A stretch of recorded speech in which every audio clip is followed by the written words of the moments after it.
जय हिंद। समझते हैं हम लोग कोरोना में जो म्यूटेशन के बाद ये डबल म्यूटेंट या फिर जो डेल्टा वेरिएंट है जिसने सेकेंड वेव में इतनी भयानक तबाही मचाई, ये क्या चीज़ है और थर्ड वेव कब तक आ जाएगा, और एक जो नया वेरिएंट सामने आ रहा है जिस पर वैक्सीन भी असरदार नहीं है, उस चीज़ के बारे में हम लोग समझते हैं। देखिए, कोरोना जो है वो निकला था तो चीन के वुहान शहर से, लेकिन जैसे जैसे ये पूरे देश में फैलता गया, इसमें कई सारे चेंजिंग आते गए। जैसे अगर आज से 200 साल पहले देखिएगा तो हम लोग के जो परदादा वगैरह थे उनका कई सारे ऐसे वंश बढ़ते गए, तो उसी में हम लोग के कई सारे पटीदार बन गए, जिसको हम लोग गोतिया बोलते हैं, लोग रिश्तेदार होते गए। तो सब एक दूसरे से हल्का हल्का मैच होते हैं, जैसे मतलब हल्का हल्का ही मैच करते हैं। उसी तरह वायरस में भी होता है, जितने ज़्यादा इनकी संख्या करोड़ों में जाएगी, थोड़ा थोड़ा चेंजिंग आते रहेगा। तो हम लोग के पास अभी कई टाइप के कोरोना आ गए हैं। तो इन कोरोना के चेंजिंग को हम लोग कहते हैं म्यूटेशन या अलग अलग वेरिएंट कहते हैं। जब शुरुआत हुआ था तो उसे केवल सिंगल कोरोना कहा गया था, वुहान से जो आया था चाइना के, अभी तो पूरी दुनिया में पहुंच गया। अब कोई भी कोरोना जो है जब एक से दूसरा बनता है तो जिसे हम रेप्लिकेशन कहते हैं, तो वहाँ पर उसमें कई सारे प्रोटीन्स वगैरह होते हैं कोरोना के जो जेनेटिक मटेरियल है। तो उसमें जब एक से दूसरा बनता है तो जरूरी नहीं कि 100% सेम मॉडल का ही बनेगा, उसमें कुछ ना कुछ हल्का फुल्का चेंजिंग आ जाती है जिसे म्यूटेशन कहते हैं। जैसे देखिए, ये सारे के सारे कोरोना ही हैं सब, लेकिन अलग अलग डिजाइन के हो जाते हैं सब। हम आपसे एक सिंपली जैसे बताते हैं कि हम कुछ भी लिखते हैं, जैसे मान के चलिए हम यहाँ साइन ऐसा करते हैं तो एक हो गया ये, अगर हम दोबारा अगर करेंगे तो हल्का सा चेंजिंग आ जाएगा। तो ऐसे करते जाएंगे तो हल्का हल्का चेंजिंग आते जाता है, यहाँ पे कहीं पे भी जाएंगे तो हल्का सा चेंजिंग आते जाएगा। तो इसी को कहते हैं म्यूटेशन। लेकिन कभी कभी क्या होता है कि कुछ चेंजिंग बिल्कुल अलग हो जाती है, तो उससे खतरा अलग हो जाता है। तो वैसे ही कोरोना करोड़ों की संख्या में, तो कुछ ऐसे चेंज है जो हमको खतरा नहीं पहुंचाते, लेकिन कुछ ऐसे भी चेंजेज आए हैं जो हमें खतरा पहुंचा देते हैं, तो जो कंसर्न का विषय बन जाता है। तो ऐसे ही कोरोना में से लाखों वेरिएंट निकले हैं, उसके कई वेरिएंट निकले हैं। तो जिस वेरिएंट से खतरा नहीं रहता है उस वेरिएंट को हम लोग ध्यान से नहीं देते हैं, लेकिन कुछ ऐसे भी चेंजिंग होते हैं जो हमें खतरा दे देते हैं। जैसे एक था B117, ये ब्रिटेन में पाया गया। एक था B1351, ये साउथ अफ्रीका में। P1 ब्राजील में। ऐसे इंडिया में B16172 ऐसे इंडिया में पाया गया। अब ये जो B1 P1 ये सब देख रहे हैं, ये जेनेटिक कोड होता है, इसकी एक अलग ब्रांच ही है। काफ़ी जटिल ये चीज़ होता है, जेनेटिक कोड को डिसाइड करना, उस हिसाब से ये नाम दिया जाता है। लेकिन यहाँ एक समस्या हो गया, किसी को ये नाम बोलने में बड़ा दिक्कत होता था। अब B117 बोलने से अच्छा वो कहता था कि ब्रिटेन वाला कोरोना है ये।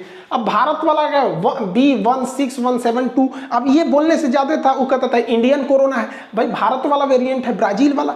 अब इन देशों को हो गया ऐतराज। अब हम लोग सारे लोग, इसमें भारत भी था, चले गए WHO के पास। WHO के जो चीफ है टेड्रोस, इन्होंने पास शिकायत किया गया कि भैया जो चीन से कोरोना निकला था वो तो सिंगल एक था, स्टार्टिंग था, तो उसके वेरिएंट नहीं थे, इसलिए उसे सिंपल कोरोना कहा गया, बट उसका भी जेनेटिक नाम था G614। तो इसे लोगों ने कहा G614, या तो कह दिया कोरोना। लेकिन जब कोरोना के वेरिएंट आए तो यहाँ पे देखिएगा, इसमें चाइना का नाम नहीं लिया गया कहीं पे भी, उसे वुहान कोरोना या चाइना कोरोना नहीं कहा गया, लेकिन ये ब्रिटेन वाला कोरोना, ब्राजील वाला, ऐसा क्यों हो गया? तो इन्होंने एक रास्ता निकाला, कहा कि देखिए जो साइंटिफिक नेम है वो तो वही रहेगा B117, और एक्चुअली ये पाया गया था ब्रिटेन में, यूके में। तो लोगों को ये साइंटिफिक नाम बोलने से सहूलियत लगती थी, वो यूके बोल देते थे। वैसे ही भारत में पाया गया जो B16172, अब इसको कोई इतना बोलेगा भारत वाला कोरोना, वो सीधा बोल देता था इंडियन वेरिएंट। इसलिए WHO ने इसके लिए ग्रीक वर्ड कहा कि जो वैज्ञानिक हैं वो आज भी इसी को बोलेंगे, लेकिन जो कॉमन आदमी है, जो नॉर्मल लोग हैं, वो इस देश को डिनोट ना करके ग्रीक नाम से, अब जो ब्रिटेन में पाया गया उसे अल्फा वेरिएंट कह दिया गया, जो साउथ अफ्रीका में पाया गया उसे बीटा वेरिएंट, जो ब्राज़ील में पाया गया उसे गामा वेरिएंट कर दिया गया। उसी तरह इंडिया में दो वेरिएंट पाए गए थे, हल्का सा चेंजिंग था। एक था B16172, एक B16171। तो एक का नाम रखा गया डेल्टा वेरिएंट, एक का नाम रखा गया कप्पा वेरिएंट। तो जिसमें सबसे ज़्यादा खतरनाक अगर कोई है तो वो डेल्टा वेरिएंट है। इसी ने भारत में सेकेंड वेव में इतनी तबाही मचाई, लाखों लोगों का जान ले गया। ये इतना खतरनाक है कि ये युवाओं तक को नहीं छोड़ा। और एक्चुअली ये आया हम लोग के यहाँ अप्रैल मई में, और बूढ़े लोग इसमें उतना संक्रमित नहीं हुए क्योंकि उन लोगों को एटलीस्ट एक डोज वैक्सीन की लग गई थी। तो भारत पूरी दुनिया में अभी ये सबसे खतरनाक इशू बना हुआ है डेल्टा वेरिएंट। अब अगर WHO ने ऐसा नाम नहीं जुगाड़ किया रहता तो आज पूरी दुनिया में लोग क्या कहते हैं कि इंडियन वेरिएंट बहुत खतरनाक है, इंडियन वेरिएंट बहुत खतरनाक है। ससुरा जहाँ से चाइना से शुरू हुआ, चाइना का नाम ही नहीं बदनाम होता और हम लोग खामखा में पिस जाते। इस वजह से इस तरह के नाम दिए गए, लेकिन साइंटिस्ट आज भी इसके जेनेटिक कोड के नाम से ही बुलाते हैं। लेकिन जो परंपरा थी देश के ओरिजिन जहाँ से इसकी पहली शुरुआत हुई थी, अब उसे खत्म कर दिया गया। भारत में 2 वेरिएंट थे, एक था आपका डेल्टा वेरिएंट जो भयानक तबाही मचाया है, एक कप्पा वेरिएंट, ये उतना तबाही नहीं मचाया। लेकिन अभी भारत में जीनोम सीक्वेंसिंग में एक और वेरिएंट पाया गया जिसका नाम है डेल्टा प्लस वेरिएंट। अब ये डेल्टा प्लस वेरिएंट इतना खतरनाक, एक तो डेल्टा खतरनाक है, उस पर से डेल्टा प्लस वेरिएंट पर देखा गया है कि वैक्सीन काम नहीं कर पाती है। इसलिए लोगों को जरूरी है कि वो अभी से ज़्यादा वैक्सीन ले सके ताकि वो लोग कोरोना के अलग वेरिएंट से तो कम बच सके। अगर वैक्सीन नहीं लेगा कोई, और सपोज कीजिए कि उसे कोई नॉर्मल सा ही कोरोना हुआ जिसमें बीटा टाइप का ही हो गया, ये नॉर्मल ही, ऐसा नहीं है कि ये केवल और केवल अफ्रीका में ही पाया जाएगा, हर जगह पाया जाता है, लेकिन ओरिजिन हुआ इसलिए कहते हैं। तो मान के चलिए कोई बीटा से संक्रमित हो गया, अब वो थोड़ा सा सीरियस है, हॉस्पिटल जाएगा तो बच जाएगा। और अगर उसे हॉस्पिटल लेके गया और हॉस्पिटल में कोई डेल्टा प्लस वाला मिल गया, डेल्टा वाला भी मिला तो कोई दिक्कत नहीं, डेल्टा प्लस वाला मिल गया तो सोच रहा उसको ईओ दे देगा। अब वो सोच रहे ये इस सब से तो आदमी बचा सकता है। डेल्टा प्लस वेरिएंट जो है वो काफ़ी ज़्यादा खतरनाक है, इसलिए अभी वैक्सीन लेके रेडी रखिए लोग, ताकि बीमार उमार पड़े तो घरे ही ठीक हो सके। हॉस्पिटल में ज़्यादा दौड़ने की ज़रूरत नहीं है, वरना वहाँ अपने ही लोड ज़्यादा है। तो ये एक खतरनाक स्थिति भारत के सामने आती दिख रही है। हालांकि वैज्ञानिकों ने कहा है कि इसकी संख्या बहुत कम देखी गई है, लेकिन देखिए कोरोना शुरुआत में भी तो कम ही देखा गया था। डेल्टा वेरिएंट को भी नवंबर दिसंबर में ही गवर्नमेंट को बोल दिए थे साइंटिस्ट सबकी एक ऐसा वेरिएंट है, लेकिन आके तबाही तो मचा ही दिया। थर्ड वेव में ऐसा हो सकता है कि डेल्टा प्लस वेरिएंट को देखा जाएगा, क्योंकि अगर आप पुराना ग्राफ को देखेंगे तो जो पिछले साल यानी 2020 में जो कोरोना आया था उसका जो ग्राफ उठा था, फिर अचानक डाउन हुआ, फिर इस तरह से जो अभी का चल रहा है, तो पिछले साल 11 सितंबर 2020 को पीक आया था और उस समय 97,654 यानी लगभग 98,000 मरीज मिले थे। उसके बाद ये पीक डाउन हो गया दिसंबर के महीने में। उसके बाद हमें 3 महीने की टाइम मिली, जनवरी, फरवरी और मार्च। 3 महीने के बाद अगले चौथे महीने से सेकेंड वेव चालू हो गया, यानी अप्रैल से सेकेंड वेव ये चालू हो गया जो अभी हम लोग झेल रहे हैं। सेकेंड वेव का जो पीक है वो 6 मई को देखा गया था। उस समय हमारे यहाँ 4,14,000 केस देखे गए थे। सेकेंड वेव जो अभी चल रहा है, ये सेकेंड वेव जो है वो जुलाई में डाउन हो जाएगा, पूरी तरह से ही डाउन हो जाएगा।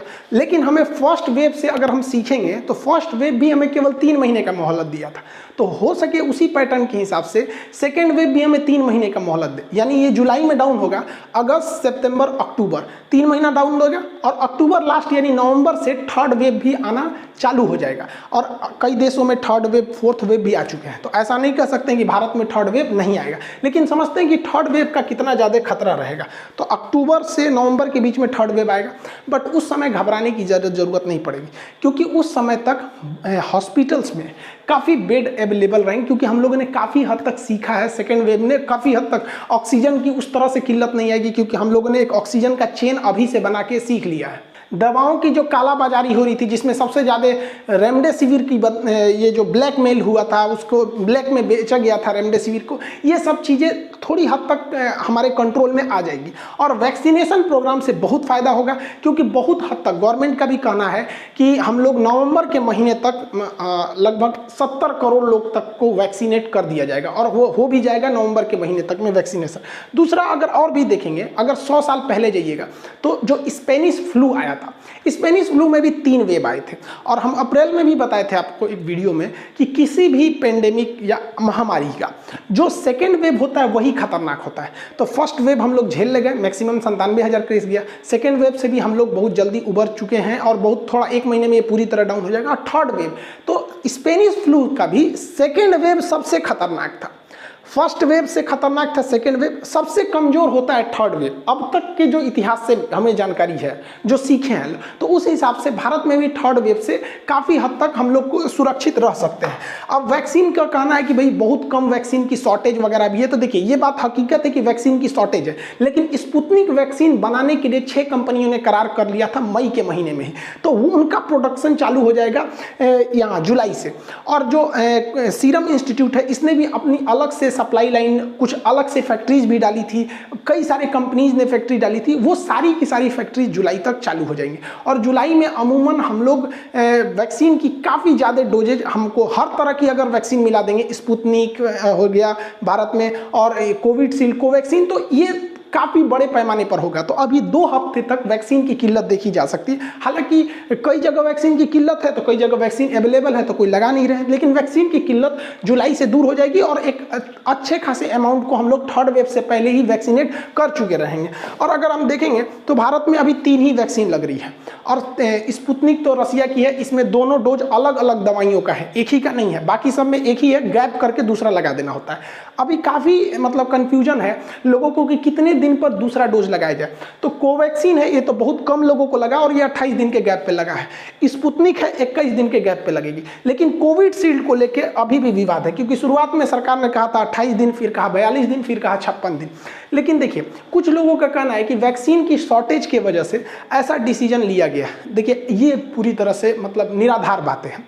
कई देशों में, यूरोपीय यूनियन ने कहा है कि 12 सप्ताह का, जबकि ब्रिटेन ने कहा है कि 8 सप्ताह का, WHO कह रहा है कि 12 से 16 सप्ताह का गैप कीजिए। तो एक एवरेज निकाल के हम आपको बता रहे हैं, सप्ताह में लोगों का दिमाग काम नहीं करता है कि कितना दिन बोलना चाह रहा है। तो अगर आपने कोविशील्ड लगा रखी है, अमूमन आपको कोविशील्ड ही लगा होगा, हम भी कोविशील्ड ही लगाए हैं, हमको भी अब लगभग 35 दिन के आसपास हो गया लगाए हुए। तो कोविशील्ड का अभी के समय में आप 80 दिन के आसपास में लगवा दीजिए। 80 दिन के 1-2 दिन पहले भी हो सकता है, मतलब चलिए 80 से 90 दिन के बीच में आप लगा लीजिए। अब बाकी दिमाग मत लगाइए कितना सप्ताह कितना नहीं, जोड़ के 80 से 90 दिन।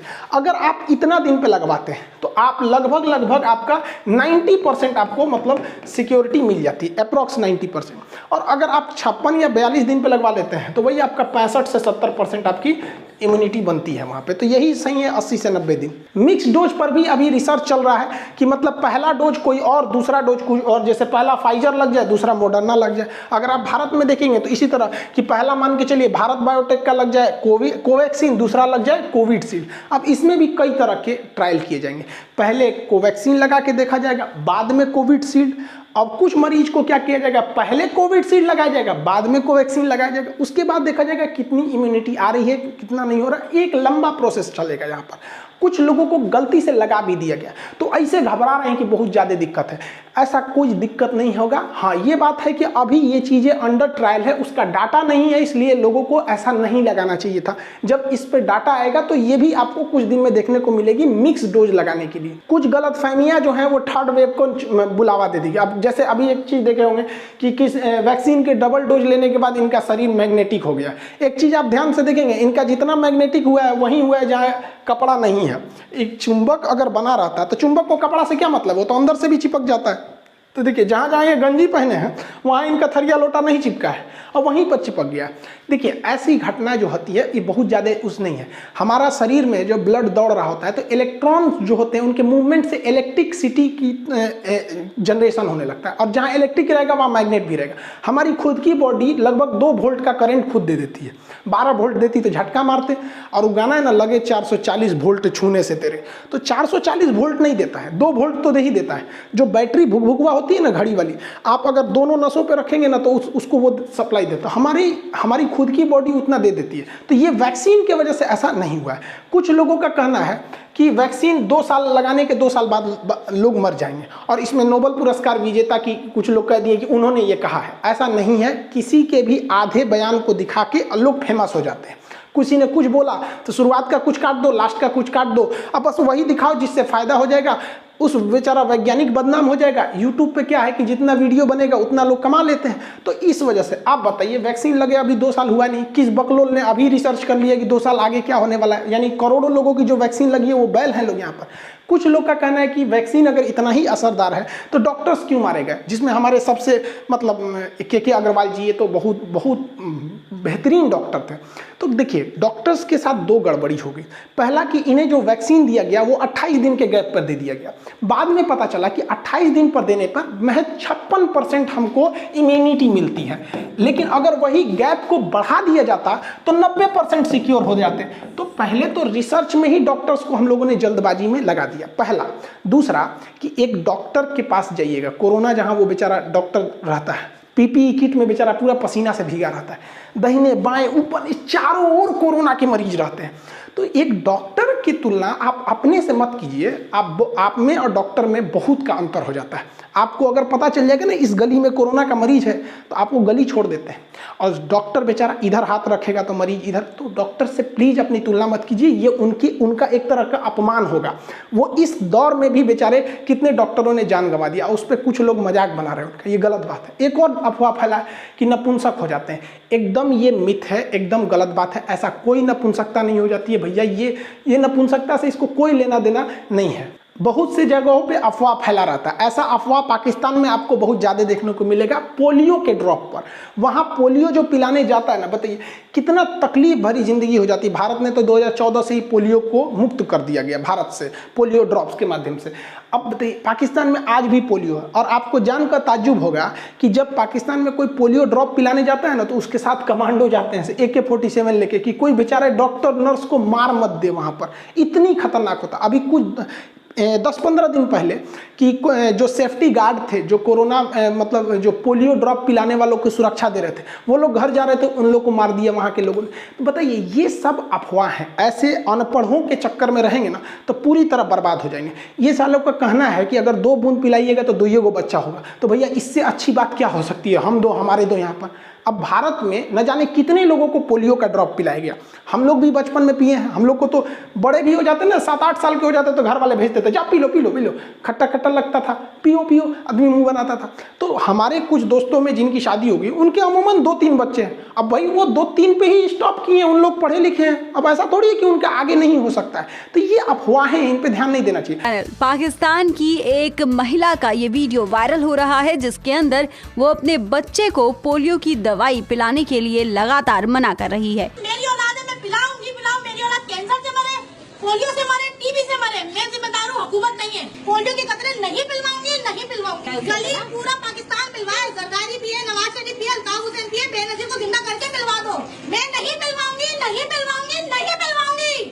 ओसामा बिन लादेन को पकड़ने के लिए अमेरिका ने एक चाल चला था कि ओसामा का कैसे भी DNA पता चल जाए कि ये एबटाबाद में छुपा है। इसलिए वो हेपेटाइटिस के जांच के बहाने वो वहाँ का DNA चेक करना चाहता था, जिसमें वो कामयाब हो गया। तो पाकिस्तान के लोगों का कहना है कि अगर आप कोरोना की वैक्सीन लेंगे तो अमेरिका आपके दिमाग को हैक कर लेगा। मतलब अमेरिका को दिमाग की कमी है, जो इन पाकिस्तानियों की दिमाग को हैक करेगा। उनको बम बनाने के सिवा कुछ आता ही नहीं है, उनको कौन हैक करने वाला है। और कंसर्न ये है कि अगर पाकिस्तान से कोरोना खत्म नहीं हुआ तो इजीली भारत में आ जाएगा, और भारत की जनसंख्या और घनत्व इतना ज़्यादा है और क्राउड इतना ज़्यादा है जिसका कोई हद नहीं, बहुत इजीली फैल जाएगा। तो हमको कोई मतलब नहीं है ससुरे तुम मर जाओ, तुम लोग के यहाँ कुछ भी हो जाए, बट ये मतलब बहुत तेजी से ट्रांसमिट हो जाता है इधर उधर। तो ऐसे अनपढ़ के चक्कर में नहीं रहना है। उस ससुरे अपनों डूबेंगे, आपको भी डुबा देंगे। कुछ लोग कह रहे हैं कि 3rd वेव में केवल बच्चों को ही असर होगा, ऐसा नहीं है। बच्चों को कोरोना होता भी है तो वो नॉर्मल ठीक हो जाते हैं। बच्चों के लिए भी वैक्सीन ट्रायल की जा रही हैं। फाइजर ऑलरेडी यूरोप और अमेरिका में इसका ट्रायल चालू कर दिया है। भारत बायोटेक ने भी बच्चों के लिए वैक्सीन का ट्रायल चालू कर दिया है। और अगर बच्चों को कोरोना होता भी है तो घबराने की जरूरत नहीं है। उनका कोरोना नॉर्मल सिम्टम्स दिखते हैं, खांसी बुखार सर्दी होता है, होम आइसोलेशन से ठीक हो जाते हैं। इनमें कोई ज़्यादा केयर की जरूरत नहीं होती। सरकार भी कुछ गलती करती है। गवर्नमेंट जब लॉकडाउन खोलती है ना तो उसको समाज का ज़्यादा आइडिया रख के नहीं करती, इस तरह से लोग भीड़ लगा देते हैं। गवर्नमेंट को भी लॉकडाउन में जो ढील देनी चाहिए वो दोपहर के कड़ाके की धूप में देनी चाहिए। एकदम कड़कड़ा के धूप हो, 12 से 3 के बीच में दे दीजिए। अच्छा 12 से 3 बजे दोपहर में इतना गर्मी रहता है कि मजबूरी में वही लोग निकलेंगे बाहर जिनको बहुत ज़्यादा जरूरत है। अब लड़की सब तो निकल पे नहीं करेगी, ओ माय गॉड हम काले हो जाएंगे, मत जाओ। तो गवर्नमेंट कहती है सवेरे 7 बजे से शाम 7 बजे, तो सोच रहा 7 बजे इतना भयानक भीड़ लगा देते हैं, क्या जरूरत है। और कहती है बहुत जरूरी हो तभी निकलिए। अरे हिंदुस्तान है, यहाँ लोग को घर में मन नहीं लगता है। 12 से 3 खोलिए और मत कहिए जिसको निकलना निकलो, कोनो धूप में ना निकलने वाला है वहाँ। हम तो कहते हैं कि सोचो जिस गांव में वैक्सीनेशन नहीं हुआ हो, या जिस गांव के लोग मना कर रहे हैं ना कि इस गांव में वैक्सीन नहीं लगेगा या वहां पर वैक्सीन कम लगा हुआ है, वहां का बिजली काट दो। सोचो जब गर्मी में सुतो वहां पर, तब समझ में। एक आदमी हमसे कह रहे थे कि अगर कोई वैक्सीन नहीं लगाए तो उसे जबरदस्ती नहीं करना चाहिए। काहे नहीं करना चाहिए भैया? तू वैक्सीन नहीं लगाएगा तो तेरा कोरोना हो जाएगा, तू 10 आदमी को फैला देगा वहां पर। तो भाई ये कुतर्क है, ये तर्क नहीं, ये कुतर्क, मतलब अपने वाले करेंगे। तो कुछ ऐसे लोग होते हैं ना जो केवल पैदा हुए हैं किसी भी चीज़ में कमी निकालने के लिए। इस ससुरों के चक्कर में वैक्सीनेशन का प्रोग्राम धीमा चल रहा है। और रही बात इसमें वैक्सीन की, तो जुलाई से इसका भी प्रोडक्शन बहुत तेज़ी से हो जाएगा और हम लोग थर्ड वेव से ईजिली निकल जाएंगे। घबराने की ज़रूरत नहीं है। बस थोड़ा सा हाँ ये कंसर्न है कि जो डेल्टा प्लस वेरिएंट है वो ज़्यादा खतरनाक है, लेकिन बाकियों के प्रति अगर हम लोग अपनी इम्यूनिटी बना लेते हैं वैक्सीनेशन से तो बहुत ज़्यादा खतरे की बात नहीं है। और वीडियोज़ में भी काफ़ी लंबा गैप हो गया। एक्चुअली मेरे दोस्त को कोरोना हो गया था और ये डेल्टा वेरिएंट कितना खतरनाक है आप सबको पता है, लेकिन आप सबकी दुआएं काम आई। मेरा दोस्त बिल्कुल अच्छा होके वेंटिलेटर पे चला गया था बेचारा, उसका ऑक्सीजन लेवल 55 हो गया था, लेकिन आप सबकी दुआओं से अब वो पूरी तरह से ठीक होके घर पे आ गया। जब वो हॉस्पिटल में एडमिट था तो कुछ काम तो वहाँ बेचारे मरीज बोर होते रहते, तो आप लोग के कमेंट्स पढ़ते रहता था, तो हमसे बोलता था भाई जाओ ना एप्लीकेशन पे क्लास लो, यूट्यूब पे लो, सब परेशान है क्यों नहीं ले रहे हो। हम कहे यार तुम खुद सोचना कैसा लगेगा, तुमको ऑक्सीजन लगा हुआ है, हम वहाँ जाके क्लास लेंगे, कैसा, कभी कोई पढ़ा ही नहीं पाएगा मन से वहाँ पर। तो अभी बिल्कुल अच्छा हो गया। वो कमेंट्स पढ़ रहा था तो बहुत से लोग कह रहे थे कमेंट में सर आपके दोस्त बहुत जल्दी ठीक हो जाएंगे, हम ऊपर वाले से प्रार्थना करते हैं। तो इतना पढ़ के खुश हो रहा था, हमको दिखाता था, कभी बीच में जाते थे तो देखिए यार हमारे लिए भी लोग दुआएं मांग रहे हैं। हम कहिए यार यही तो इस देश की खूबसूरती है। लेकिन इस कोरोना ने बहुतों का घर उजाड़ दिया, लेकिन जो भी है जहाँ अब जितने लोग हैं वो सुरक्षित रहें। बहुत खतरनाक है। देखिए ये कोरोना कितना खतरनाक है ये उसी से समझ सकते हैं जिन्होंने इसको झेला है, जो इसे करीब से देखा है। वो कभी इसको मजाक में नहीं ले सकते। अगर आप तीसरे चरण से बचना चाहते हैं तो अपने दोनों चरणों को प्लीज़ घर के अंदर रखिए। आई होप आप इस सब वेरिएंट्स वगैरह को समझे होंगे। अब वीडियोज़ भी अब कंटिन्यू रहेंगी। मिलेंगे नेक्स्ट क्लास में। जय हिंद।